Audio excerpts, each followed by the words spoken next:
faut pas faire les fous. On voit bien qu'elle copie. Tu l'as pas parce que ton album était vraiment trop bien. Parce que ton album était pas vraiment trop bien. Les blancs vont plus trop faire semblant maintenant. Non mais attendez, je comprends pas. Donc elle est noire, pourquoi on la poste? Common, en fait, faut savoir que c'est le Charo Life communautaire. Voilà, donc ça c'est un nouveau concept de vous à moi. Je lui dirais de pas le sortir. Ça s'en fout que tu leur viens en l'air, mais sinon à part ça... Il y a le débat, il y a la discussion, il y a des choses qui sont les faits.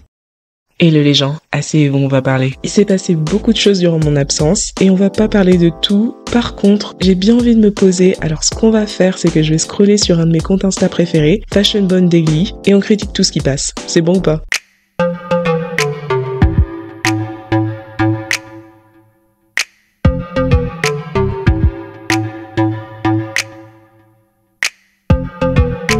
Là, dernièrement, il y a eu le NAACP Image Award. Et je sais pas vous, mais il y a un nouveau vent qui se dessine. Je sais pas si c'est vraiment quelque chose qui va perdurer. Mais en tout cas, je trouve que c'est quelque chose qui existait un petit peu déjà l'année dernière à cause de Kendrick, notamment. Et là, en fait, maintenant que Donald Trump a été élu, il y a un peu ce truc où les Américains et les Nord-Américains surtout sont dans un espèce de tournant. Les Blancs vont plus trop faire semblant maintenant. Ils se sont débarrassés des mesures comme le Diversity and Inclusion. Les gens en ont un petit peu marre d'inclure.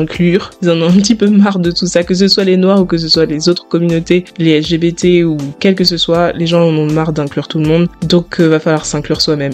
Donc j'ai l'impression qu'il y a un peu ce tournant-là qui est en train de se faire dans la communauté noire. Je dis en tournant, mais est-ce que vraiment c'est quelque chose qui va être concrétisé? Est-ce que vraiment ils vont se donner les moyens de développer leurs choses, ou en tout cas de revenir aux choses qu'ils ont mis en place? Parce que il y avait déjà des choses comme les NAACP, comme les BET qui étaient déjà en place, mais avec le temps, ça s'est dilué. Les Noirs avaient tendance à mettre sur un piédestal les choses qui concernaient tout le monde et à un peu mettre de côté les choses qui avaient été faites pour eux, par eux, dans leur intérêt. Les gens, dans les commentaires qui concernent les NAACP Image Award, ont l'air d'être contents de voir une cérémonie pour les Noirs qui a un peu de classe. Parce que quand on sort des années BET ou quand on regarde la cérémonie, on a l'impression que c'est un défilé de striptease sur scène et c'est difficile, de plus en plus difficile pour certains Noirs, je pense, nord-américains, de se retrouver dans cette culture. Je parlais l'année dernière de Sexy Red, qui représente les Nord-américains d'une manière ou d'une autre, mais beaucoup de Nord-américains sont pas très contents, en fait, qu'elle les représente. Quelque chose d'étrange se passe dans les médias noirs. Quelle est la merde que nous essayons de vendre comme de la bonne musique? Les vautours sont entrés et ont pris la culture noire, l'ont transformée en autre chose. J'ai grandi en écoutant Lauryn Hill. N'essayez pas de me dire que c'est la culture noire. J'ai grandi dans la maison de mon grand-père à écouter Les Tentations. Arrêtez de me vendre ça comme si c'était la culture noire. Ce n'est pas la culture noire. Mais du coup, il y a peut-être cette bouffée d'air frais avec les NAACP Image Award où tout le monde est en costard, où personne ne vient tout nu, personne ne vient pour choquer, en fait. C'est une cérémonie qui est pas faite pour ça. Donc ouais, j'ai l'impression qu'il y a un peu ce tournant-là qui se fait. Cynthia Erivo. Ah mais j'adore sa tenue, ça lui correspond totalement, c'est super classe. Vous voulez un gossip gratuit sur Cynthia Erivo? Là on est sur les archives de Twitter. Peut-être que certains savent déjà, c'est une histoire qui date, mais comme elle est revenue récemment sur le devant de la scène, ses casseroles sont revenues aussi. En fait, elle est actuellement en couple avec Lena Waithe, elles s'affichent publiquement ensemble depuis des années. D'après Lena, elles se sont rencontrées au Met Gala en 2018, sauf que Lena était déjà en couple à l'époque, et d'ailleurs fiancée depuis 2017. Carrément, elle s'est mariée avec sa femme Alana Mayo fin 2019. Une union vraiment durable puisqu'elles finissent par divorcer seulement 2 mois plus tard. C'est des gens assez discrets donc au départ pas de scandale, mais très vite on a des infos qui fuitent comme quoi Lena était grave infidèle durant leur relation et le mariage là c'était plus pour se faire pardonner qu'autre chose. Cynthia et Lena continuent de s'afficher de plus en plus sans rien déclarer et des rumeurs ont circulé sur leur relation. Rumeurs plus mystérieux compte Twitter créé en janvier 2020 avec une DA vraiment simple et précise. C'est que des tweets pour dire que Cynthia et Lena ont eu une aventure. Est-ce que tout le monde est au courant que Cynthia Erivo et Lena Waithe ont eu une aventure secrète? Lena n'est-elle pas mariée? Et depuis quand Cynthia est lesbienne? J'ai entendu dire qu'elles ont toutes les deux été vues se tenant la main et s'embrassant aux Golden Globes. 2020 a l'air pas mal pour l'instant. À l'époque, on soupçonnait que c'était l'ex-femme de Lena qui se cachait derrière ce compte. Parce que qui d'autre serait autant investi franchement? Bref, en tout cas, voilà pourquoi elle s'entend bien avec Ariana Grande. Tout s'explique.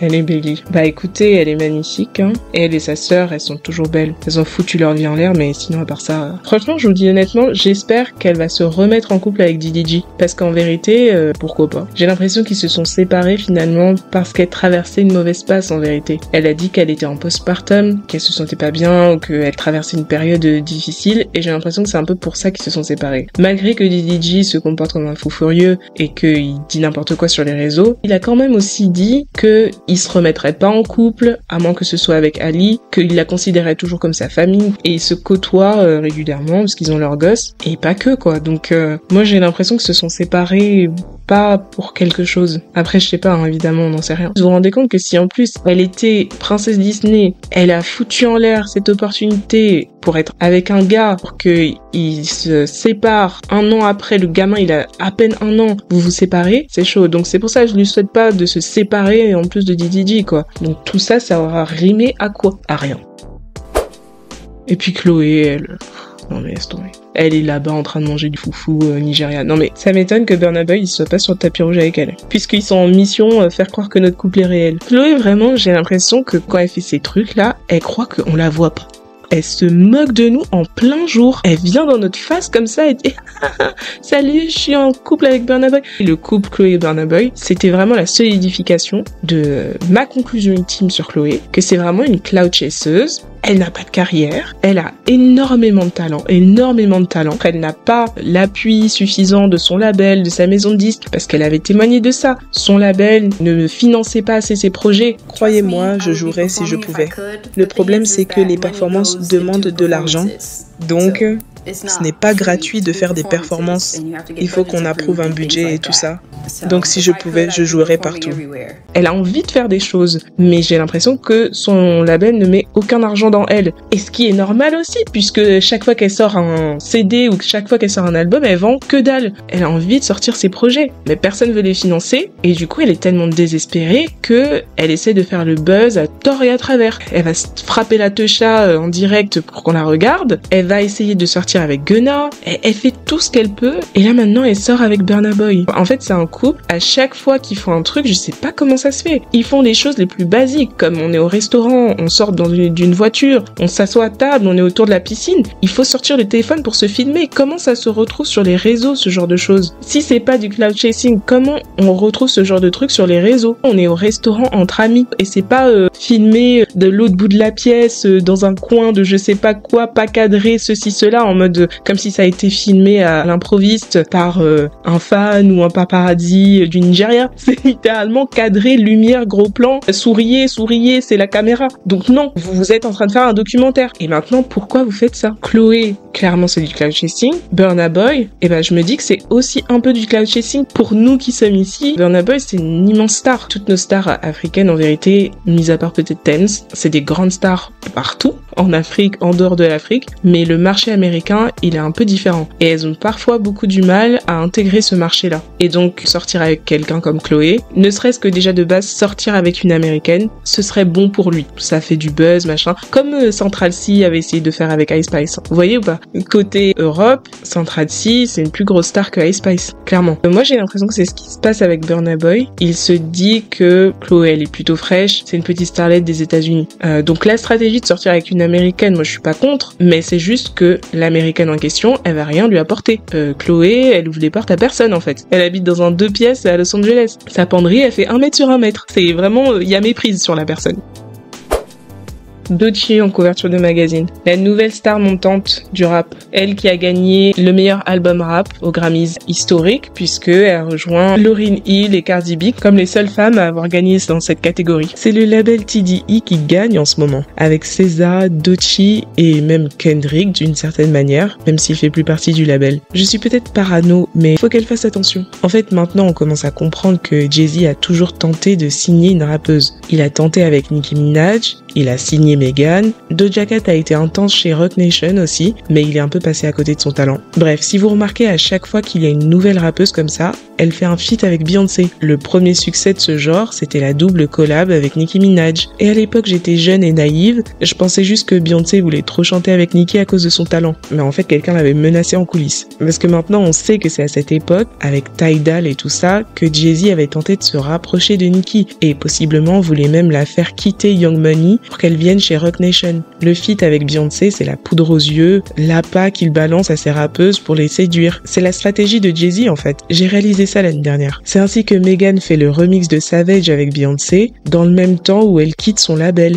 Et les anciens de ma chaîne s'en rappelleront peut-être, mais vers 2020, Beyoncé préparait aussi un feat avec Cardi B. Ça a été abandonné car l'ingé son de l'époque avait fait fuiter l'info. Cardi B était aussi en litige avec son manager à l'époque. Bref, tout ça pour dire que maintenant que Doechii est en train de monter, possible que Jay-Z tente de lui mettre le grappin dessus. Ça veut dire feat avec Beyoncé, mais aussi il est capable de créer des embrouilles entre elle et TDE, comme il l'a fait quand Big Sean était signé chez Kanye ou quand Megan était chez 501. Donc faut qu'elle fasse attention. Moi j'aime beaucoup Doechii. Doechii en fait elle est hyper talentueuse. C'est-à-dire il y a des choses qui sont un petit peu indéniables. Il y a des choses que voilà, on peut discuter, il y a le débat, il y a la discussion, mais il y a des choses qui se situent en dehors de tout ça. Il y a des choses qui sont les faits. Doechii, elle est hyper talentueuse. C'est un couteau suisse. Elle sait chanter, elle sait rapper, elle sait danser. Et elle a une image artistique. Elle est un peu décalée, elle sort un peu des cases en termes d'image. Je sais même pas qu'est-ce qu'une personne peut essayer d'avancer comme argument que non, Doechii elle est mauvaise. Voilà, on peut pas dire le contraire, elle est hyper talentueuse. Et elle fait en plus de la musique réfléchie, de la musique Grammyable. En fait, quand j'ai vu Grammys que Kendrick a gagné tous ses trucs, Beyoncé a gagné ses trucs, Doechii a gagné ses trucs, moi j'ai l'impression qu'il y a un peu un juste retour des choses qui s'opèrent. Là pour le coup dans le rap, on va un petit peu awarder ou récompenser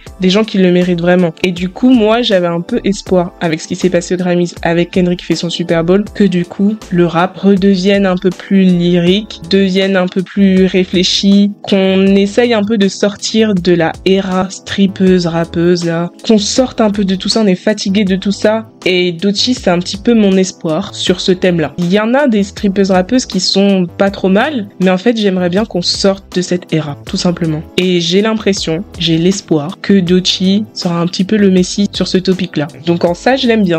Maintenant, elle entre dans le rap féminin. Vous savez que le rap féminin, c'est une mafia, donc il va falloir aller attraper la poche et embrasser la bague des Barbs. Pour l'instant, Nicki Minaj, elle a rien dit, mais on voit qu'il y a une petite irritation des Barbs parce que Doechii commence à prendre de la place. Et même avant ça, je tiens quand même à dire, c'est pas seulement depuis qu'elle a eu son Grammys que les Barbs commencent à parler sur elle. Ça fait déjà un petit temps. L'année dernière, elle avait fait par exemple le Tiny Desk concert. On voit un peu le personnage qu'elle a et tout. Pour ceux qui la découvrent, parce que ça fait longtemps qu'elle est là. Mais pour ceux qui la découvrent, on commence à voir un peu ses prestations et tout. Et on voit bien qu'elle s'inspire de beaucoup de gens. Dans un premier temps, déjà, Doechii, c'est copier-coller en version améliorée de Azealia Banks, faut savoir. Et elle s'était d'ailleurs embrouillée avec Azealia Banks parce que elle la copie. Elles avaient déjà eu des contacts par le passé, notamment un featuring qui a failli se faire. Il y avait eu une petite embrouille, mais d'après Doechii, elle s'était pas quittée en mauvais termes. L'année dernière, en avril, Azealia est revenue sur ses côtes plus ou moins sans raison apparente. Doechii demandait à ses fans comment elle devrait surnommer sa fanbase, et Azealia est venue me proposer une idée. Tu devrais totalement les appeler les wannabes,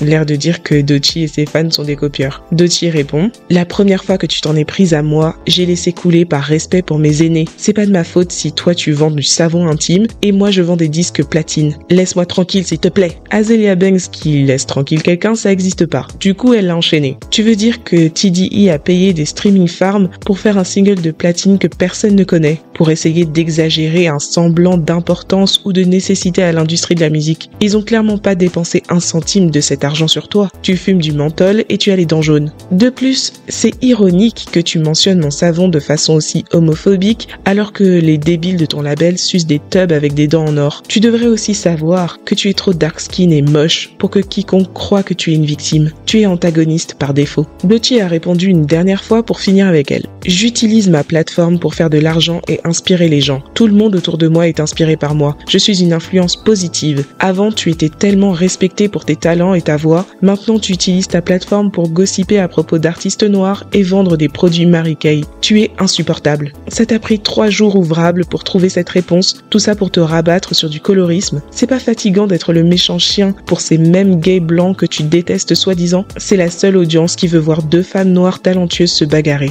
Ton cerveau est frit par les médicaments. Tu es pratiquement immobile à cause des piqûres. Ne te blesse pas. Tu gossipes à propos des artistes noirs pour rester connu et c'est triste. Tu es à un poste avant l'hôpital psychiatrique. Arrête ça. Ton diagnostic est talent gâché. Je me suis inclinée, j'ai embrassé la bague, mais meuf, je suis moi. J'aime pas devoir te traiter comme ça, mais tu vas pas me harceler hors de mon domaine. Ça m'a pris 2 ans pour faire ce que tu n'as pas pu faire de toute ta carrière. De rien. Ok, c'est pas très gentil tout ça, mais quelqu'un devait le dire. Et la beauté dans tout ça, c'est qu'elle a continué d'insulter Doechii et tous les autres artistes. Bref, c'est Azealia la sorcière. Elle changera jamais. Bref, pour en revenir à Doechii et à ses inspirations, quand vous voyez comment elle rappe et tout ça, clairement, ça fait penser à Nicki Minaj. On parle de personnalité animée, et ben, c'est un peu ça, quoi. Nicki Minaj qui s'énervait, tout qui faisait ses alter ego, Roman et tout, etc. Et ben, Doechii a fait un peu la même chose. Là, dernièrement, elle a fait une chanson avec une K-pop star, son couple dedans, clairement, c'est le flow recraché de Nicki Minaj. Let me out, let me in. Lock the doors down, got the keys to misbehave, mispush my pin. I can't tame my passion for him. Donc oui, faut pas faire les fous. On voit bien que elle copie. Je dirais pas qu'elle copie Doja Cat, parce qu'en vérité Doja Cat copie d'autres gens. Doja Cat copie déjà Nicki Minaj. Donc Doechii se contente de copier directement à la source. Donc oui, elle ressemble à Doja Cat, mais parce que les deux copient les mêmes personnes. Je trouve qu'effectivement, elle copie des gens. Et si jamais ces gens-là ont quelque chose à y redire, je pourrais pas trop l'en vouloir. Azealia Banks l'a critiqué. Elle a raison en vérité. Même si Doechii l'a bien bâché. Si demain Nicki Minaj commence à dire mais en fait tu me copies, c'est vrai, c'est réel. Qu'est-ce que vous voulez qu'on lui dise? Oui, ok, elle copie des gens. Elle le fait tellement bien. Et elle apporte en plus. Elle copie Nicki Minaj, mais Nicki Minaj, elle chante pas comme Doechii. Elle danse pas comme Doechii. Elle a pas une présence scénique, elle fait pas des performances comme Doechii. Donc elle copie ok un peu, mais elle apporte sa sauce. Et le fait en plus que Kendrick la co-sign l'année dernière, il y a une mouvance qui se fait. Donc moi je suis là seulement, je regarde. On va voir si sa carrière prend, si ça perdure dans le temps, parce que c'est ça le gros problème des rappeuses, c'est qu'elles ont difficile à durer. Donc voilà, on verra. Et est-ce que ça va inspirer du coup d'autres artistes, ou en tout cas ça va inspirer le public à aller vers des artistes qui ont un peu plus de substance? Pourquoi pas. Mais là du coup je disais, elle avait fait son couverture de magazine, et dedans en fait elle cite ses influences, et ça cite pas Nicki Minaj. Par le passé elle avait déjà cité le nom de Nicki, c'est déjà arrivé, mais plus maintenant. Le hip-hop old school c'est la vulnérabilité, dit Doechii. Je gravite vers les pures compétences qui ont été incorporées. N'importe qui pense que le hip-hop n'est pas un genre musical intellectuel, je pense que cette supposition tient ses racines dans le racisme. Les femmes qui ont ouvert les portes pour que quelqu'un comme Doechii entre, Lil Kim, Mary J. Blige, Missy Elliott, ont repoussé la notion que la libération sexuelle devait remplacer la vulnérabilité et transparence émotionnelle. Le sentiment que j'ai quand j'écoute The Miseducation of Lauryn Hill est le même sentiment que je veux que d'autres petites filles noires ressentent quand elles m'écoute. Et pour avoir ce sentiment, je dois parler de mes sentiments. C'est un mélange. Doechii, c'était vraiment un cocktail de d'autres artistes. Mais un cocktail, voilà, faut le faire le cocktail. C'est pas donné à tout le monde de savoir chanter, danser, rapper, performer, s'habiller, machin, nanani, en ayant un corps naturel et en étant dark skin. C'est pas donné à tout le monde, ok? Et d'arriver à être sur le devant de la scène et à gagner un Grammys. Mais maintenant, c'est au public de décider s'il veut aller vers ce type de talent-là ou pas. Ou si on retourne chercher nos rappeuses dans les strip clubs. Zoé Saldana, de toute façon, maintenant, on a compris qu'en termes d'outfit, elle peut rien faire. Il me semble que j'avais vu au Met Gala, et j'avais pété un plomb sur elle. Mais apparemment, c'est son habitude. Apparemment, elle respecte jamais les tapis rouges. C'est vraiment très très dommage parce qu'elle est magnifique. Et si un styliste voulait s'occuper d'elle, ce serait vraiment d'utilité publique. Rihanna. Rihanna est blonde à nouveau. Bon, Rihanna, maintenant, c'est bon, On a tous arrêté de faire semblant. C'est bon, c'est plus la peine de prendre des gants. On a tous compris, Rihanna. On arrête tous de se mentir, c'est bon? On se regarde dans les yeux, on respire un grand coup, et Rihanna ne sait plus s'habiller. C'est pas grave, c'est comme ça, Là, maintenant, je commence carrément même à espérer qu'elle est enceinte à nouveau. Elle veut plus participer, donc on va la laisser tranquille. Par contre, félicitations. Elle a failli se faire une fracture osseuse quand il lui a sauté dessus, mais elle va bien. Il a été été acquitté par la grâce de Dieu et par la présence de Rihanna. You saw that black woman come get his charge cut in half? Thank you, Megan Good. God bless you coming to save that slave. If he'd had to be there by himself, he was getting all four. Guilty.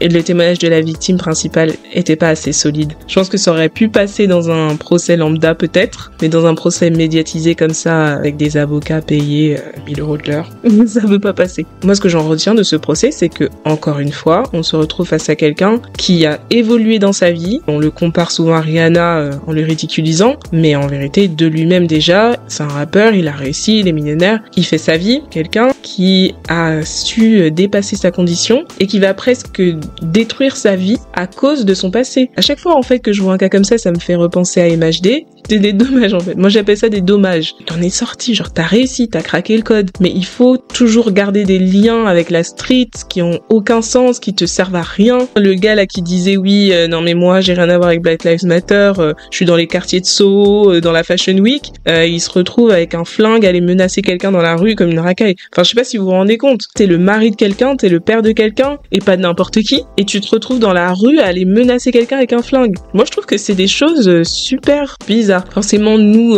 pauvres moldus que nous sommes, nous pourrons peut-être pas comprendre. Si un jour, par la grâce de Dieu, je me retrouve aussi riche que A$AP Rocky, mais jamais vous me trouvez dans la rue à me disputer avec quelqu'un, avec un paysan en plus. Ouais, ok, on était au lycée ensemble, mais vas-y, t'es pas mon frère, t'es pas ma sœur, t'es pas ma mère. Pourquoi je vais venir me disputer avec toi dans la rue pour aller venir te tabasser? Mais pardon, quoi? Moi, j'ai mon homard en fait qui m'attend. De quoi vous me parlez? Donc non, cette histoire, c'est dommage. Vous pensez du coup maintenant qu'il va l'épouser? C'est bon ou pas? 2 enfants, des milliards à la banque, ta condamnation à 20 ans de prison qui saute, c'est suffisant pour épouser quelqu'un, vous pensez? I think if they're not legally married, we prefer that she not be referred to as his wife and that she is just referred to as a significant other or mother of his children. Are they legally married anywhere? I don't know. But certainly common law husband and wife. If they're legally married anywhere, yeah. There's no common law marriage that's recognized in California. Pour moi, c'est ça l'information capitale de ce procès, c'est que Rihanna et A$AP Rocky ne sont pas mariés. Est-ce que vous pensez que c'est ce qu'elle voudrait? Parce qu'en vérité, quand on y pense, est-ce qu'elle a besoin de se marier avec lui? Ce qu'on conseille aux femmes de se marier, c'est pour la sécurité. Ça offre une sécurité supplémentaire pour nous autres moldus, encore une fois. Mais là, il s'agit de Rihanna. C'est elle qui doit se protéger. Elle et ses milliards. Donc, est-ce que vraiment elle doit épouser A$AP Rocky? Je sais pas. Et du coup, quelques jours après le verdict, il y a une nouvelle interview de Rihanna qui est sortie. Et elle parle de musique. Quand il s'agit d'un nouvel album de Rihanna, dites-moi, est-ce que votre cœur reste ouvert? Moi, je vous dis honnêtement, j'ai dépassé ça, j'ai vraiment évolué dans ma vie. Elle le sort pas, je m'en fiche. Mais de vous à moi, je lui dirais de pas le sortir. Moi, je veux bien avoir un album de Rihanna, mais en vérité, quand je dis ça, c'est pour elle, c'est aussi pour vous, c'est pour nous. Je pense vraiment au bien commun quand je dis ça. Un album qu'on attend depuis 25 ans, c'est trop de pression, c'est trop d'attente, la barre est beaucoup trop haute. En tout cas, elle a fait son interview et elle nous a donné un petit peu la couleur que pourrait avoir cet album-là. Je sais que ce ne sera pas quelque chose à quoi les gens s'attendent, et ce ne sera pas un album commercial ou qui passe en radio. Ce sera là où mon inspiration artistique mérite d'être en ce moment. Je pense que j'ai enfin trouvé le truc, meuf. Rihanna qui veut faire un album pour les Noirs. Vous voyez qu'il y a une mouvance. La vérité, j'ai menti ou pas? Il y a un truc de repli un peu sur soi, mais pas dans un sens péjoratif. Revaloriser ce qui fait les Noirs américains ce qu'ils sont. Si Rihanna sort son album cette année, ce sera intéressant d'écouter justement le genre d'album qu'elle va faire et si ça va suivre cette mouvance-là. Bah vous savez quoi, si ça va dans cette direction, je veux bien. Mais quand même, je trouve que c'est hyper risqué. Jennifer Hudson qui avance dans son tunnel. Son truc de tunnel, c'est chouette. Elle est un petit peu rentrée dans la pop culture avec ça. Mais en soi, le talk show de Jennifer Hudson, moi, j'arrive pas trop à accrocher. Je trouve que depuis des gens comme Oprah ou Wendy Williams, c'est vraiment compliqué d'accrocher un talk show. Je trouve que Jennifer Hudson, c'est un peu un talk show où tu vas cliquer sur la vidéo en fonction de qui est invité. Et il faut vraiment que ce soit une grosse star pour que tu décides de cliquer parce que en général, c'est des stars normales qui sont invitées. Quand le talk show est vraiment un succès, à force, la présentatrice ou le présentateur du talk show, ça devient la vedette de l'émission. Et en fait, on a juste envie de passer du temps avec cette personne pendant 1 heure. Et donc, c'est pour ça qu'on regarde l'émission. Alors que Jennifer Hudson, j'ai l'impression que ce soit elle ou une autre, c'est pareil. D'ailleurs, comme si elle et Sherri Shepherd, elles faisaient le même talk show. Et c'est juste, il y a un roulement. Parfois, c'est elle, parfois, c'est l'autre. Alors que pourtant, c'est 2 talk shows différents. Mais j'ai l'impression que c'est la même chose. Parce qu'il n'y a pas une personnalité vraiment si marquée, que ce soit elle ou l'autre. Tout ça, c'est pareil, quoi. Et du coup, j'ai cité Wendy Williams. C'était sans pareil. Et on le voit bien aujourd'hui. Quand Didi s'est fait raid ses villas, les gens ils étaient là, mais le hot topic de Wendy Williams le jour d'après, il aurait été incroyable. Et je trouve qu'on a difficile à retrouver ça. Bon, moi, personnellement, entre-temps, c'est vrai que j'ai accroché avec The Real Daytime. C'était vraiment mon talk show, j'avais kiffé. Vous voyez qu'il en fallait au moins 4 codes des meufs pour que ce soit suffisant en termes de charisme et en termes d'aura de présentatrice. Parce qu'à elle toute seule, aucune d'entre elles n'aurait pu tenir un talk show, clairement. Mais sinon, voilà, moi j'ai rien contre Jennifer Hudson en soi. Elle a du succès, elle est belle, elle est gentille, fait du mal à personne. J'insiste sur elle fait du mal à personne parce que ce serait bien qu'on lui fasse pas de mal. Et là, je m'adresse directement à Common. Common, en fait, faut savoir que c'est le Charo Life. C'est le Charo Life communautaire. Voilà. Donc ça, c'est un nouveau concept. C'est un peu comme Nick Cannon où voilà, il fait des trucs bizarres, mais en même temps, il a le parler et tout, il va te faire des discours, il va te parler du Black History Month. Sauf que Nick Cannon, il sort avec des blanches, avec tout ce que tu veux. Lui, par contre, Common, il est à fond dans la protestation, il est à fond dans le Black Power, il est vraiment sur tous les fronts, et il sort que avec des noirs. Et il leur détruit leur vie, en gros. Mais j'avoue que Common, c'est mon crush, quand même. J'avoue que c'était mon crush pendant très longtemps. Je l'adore toujours, je l'aime beaucoup. Mais en fait, à chaque fois, il se met avec des belles femmes, des femmes à succès, intelligentes. C'est pas, il va te chercher, là, Instagram modèle ou je sais pas quoi. Il va vraiment prendre toujours des femmes intelligentes, qui sont classe, qui ont une bonne image, et qui ont du succès, et qui sont noires. Et ensuite, va savoir pourquoi ça ne marche pas, ou il faut les quitter, ou il fait pas du sale aux gens, mais il marie personne. Et là, en fait, il se trouve que, depuis qu'il est avec Jennifer Hudson, il commence petit à petit à dire des petites phrases, tu sais, c'est des gars, ils peuvent pas répondre oui ou non. Donc, tu leur poses la question, tu vas la marier ou tu vas pas la marier? Et il est là, non, mais parce que, ouais, le mariage, tout ça, je ne savais pas si, peut-être que... Avec tout mon respect pour toutes les femmes avec qui je suis sortie, mais là c'est vraiment une relation saine et merveilleuse. Être avec une femme qui vient de Chicago me permet de rentrer à la maison et d'être vraiment chez moi. J'ai entendu dire que tu parlais de mariage. Qu'est-ce qui se passe? Tu m'as dit une citation que ta mère dit, un homme sait ce qu'il veut. Je dis juste, si je devais me marier, je le ferais avec Jennifer Kate Hudson. Donc ça, dites-vous que c'est le maximum qu'une personne sur Terre ait réussi à tirer de cet être humain. J'espère qu'il lui fait pas perdre son temps. Moi, je sais pas, hein, c'est elle qui a décidé de se mettre dans ce bourbier. Tyla, voilà encore une qui galère à entrer dans le marché américain. De toute façon, elle, vous connaissez son histoire. Elle, maintenant, c'est bien simple. Chaque fois qu'elle se fait poster sur les blogs, et vous entendez que « Ah, elle est noire finalement. Ah, donc finalement, elle est pas noire. Donc en fait, elle est noire. Donc en fait, elle est... Donc finalement... Non mais attendez, je comprends pas. Donc elle est noire. Pourquoi on la poste ?» Je pense que ces histoires-là de race, là, de noir, de colored, de tout ce que tu veux, ça leur est resté en travers de la gorge et c'est pas près de passer. Elle a fait une interview il y a pas longtemps où elle est revenue encore là-dessus, où elle se réexplique encore là-dessus. Honnêtement, j'ai senti que je n'avais aucun contrôle. Les gens ont pris ça et c'est allé tellement loin que je ne savais pas quoi faire. La façon dont les gens m'ont dépeinte, et je comprends que ce mot soit sensible pour les gens, donc je ne les blâme pas d'avoir été touchés. J'aurais juste voulu avoir l'opportunité d'être vraiment écoutée par les gens et qu'ils apprennent. Choisir de ne rien dire, je suis contente d'avoir fait ça. Je ne voulais pas expliquer ma culture et quelque chose qui est vraiment important pour moi sur une plateforme où on va faire exprès de mal interpréter. Là, elle parle de son interview dans le Breakfast Club. Je l'avais expliqué beaucoup de fois avant, mais les gens ont pris ça et ont mis des mots dans ma bouche. Ils ont dit beaucoup de choses que je n'ai jamais dites. Si les gens avaient vraiment fait leurs recherches, ils auraient vu qu'en Afrique du Sud, nous avons eu beaucoup de ségrégation. C'était dur pour beaucoup d'entre nous. Ils nous ont juste classifiés et c'est le nom que les Blancs ont décidé de nous donner. Ils ont choisi d'appeler les gens métis, colored, et je ne vais pas mentir, c'était dur parce que toute ma vie, évidemment, je savais que j'étais noire, mais je savais aussi que j'étais colored. Donc quand je suis venue en Amérique et que les gens m'ont dit « tu ne peux pas dire ça », j'étais dans une position où je me disais « oh, mais alors, qu'est-ce que je fais? Qu'est-ce que je suis alors ?» Stresser les enfants des gens comme ça. Moi, je suis d'accord avec tout ce qu'elle dit en vérité. J'ai juste l'impression que quoi qu'elle dise, ça va jamais passer. On va toujours reparler de sa race pour faire des problèmes. On va toujours lui dire qu'elle est hautaine. Et la seule chose qui pourrait vraiment faire passer le truc dans leur gorge, c'est un hit. C'est ça son problème, c'est que on n'a pas encore vu un hit de l'ampleur de Water, un vrai hit en dehors de TikTok. Et je pense que c'est ça le problème. Il lui faut quelque chose d'indéniable, un truc dans la face des gens qu'ils pourront pas nier en fait. Un top 10. Morris Chestnut. Ah là là. On s'en fout de sa tenue. Faut juste apprécier les cadeaux que la vie nous donne parfois. C'est tout, hein. Il s'agit juste de ça.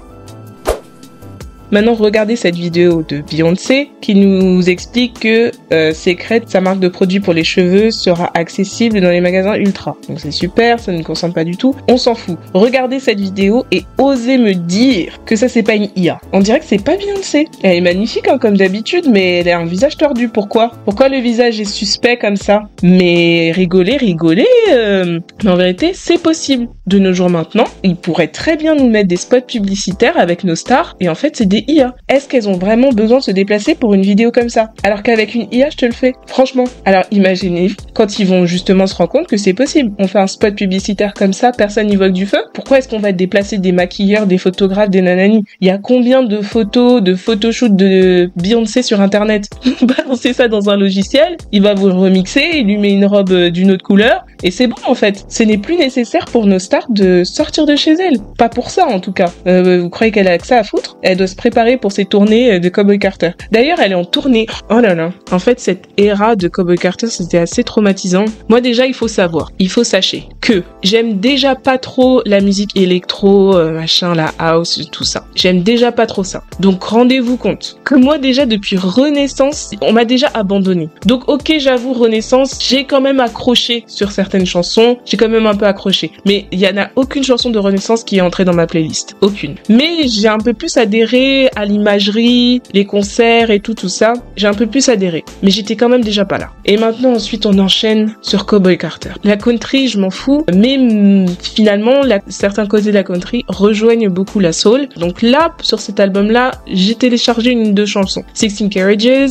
America Most Wanted, avec Miley Cyrus, et Protector, chanson où on entend Rumi ou Sir, ou c'est Rumi, c'est tout le temps Rumi. Sir, il est pas là. Sir, les gens commencent même à commencer des théories, des complots. Pourquoi Beyoncé, non, on ne voit jamais ton fils, oh, où il est le fils, on voit que la lune jumelle, pourquoi on voit pas l'autre jumeau, ça commence déjà. Et s'il y a une chanson où vous entendez un enfant qui chante, ce n'est pas Sir, parce que Sir, il est nulle part. Peut-être il n'existe pas. Donc, j'ai quand même un peu apprécié Cowboy Carter au niveau des chansons. Les chapeaux de cowboy, les machins, tout ça, c'est difficile d'accrocher à cet univers-là. Ces dernières années ont été difficiles. Je me suis sentie un peu abandonnée. Et ce qui m'a vraiment confirmé ça, c'est quand elle a fait son Super Bowl de Noël avec la NFL. Donc c'est la première artiste à faire le halftime show. Le parallèle est assez parlant puisque la première artiste à avoir fait le halftime show classique, c'est Michael Jackson. Ce n'est que normal. Donc quand elle a fait cette performance-là, j'ai apprécié parce que forcément c'est une performance de Beyoncé, c'est abouti, c'est super. Mais malheureusement, je m'en fous de ses musiques en fait. Je l'ai regardé un petit peu avec une poker face. Je suis pressée que cette ère se termine. J'espérais que son annonce qu'elle devait nous faire allait être l'annonce de l'acte 3 et que l'acte 3 ne serait pas du rock. Même si j'ai l'impression que ce sera ça, mais j'espère encore, je prie encore pour que l'acte 3 ne soit pas du rock et que ce soit du R&B. Le fait que Beyoncé ne fait plus de R&B, c'est ce qui contribue à accentuer un peu la haine qu'elle se prend en fait sur les réseaux. Moi j'ai l'impression que plus ça va, plus les gens ont difficile avec Beyoncé, vu qu'elle est discrète, qu'elle est dans son coin, qu'elle sort que pour vous vendre des trucs, elle est mariée avec Jay-Z, tout un tas de conspirations sur eux. J'ai l'impression que le peuple aurait moins de difficultés à les défendre s'il y avait cette attache musicale. Mais comme en plus elle chante pas pour nous, je trouve qu'il y a plus cette connexion avec Beyoncé. Ou en tout cas que on perd en intensité de cette connexion. Moi je considère toujours que je suis fan de Beyoncé et je la défendrai toujours artistiquement. Vraiment, je trouve qu'il y a personne qui peut la toucher. Mais émotionnellement, le lien est un peu distendu, quoi. Là, elle gagne l'album de l'année, enfin. Mais malheureusement, on sait maintenant que Jay-Z, c'est un gros magouilleur, il gère un peu l'industrie comme si c'était sa mafia. T'as eu le Album of the Year, c'est parce que l'année dernière, Jay-Z, il a fait une crise, quoi. C'est pour ça que tu l'as eu. Au final, tu finis par l'avoir, tu le mérites, mais je suis désolée, tu le méritais déjà depuis.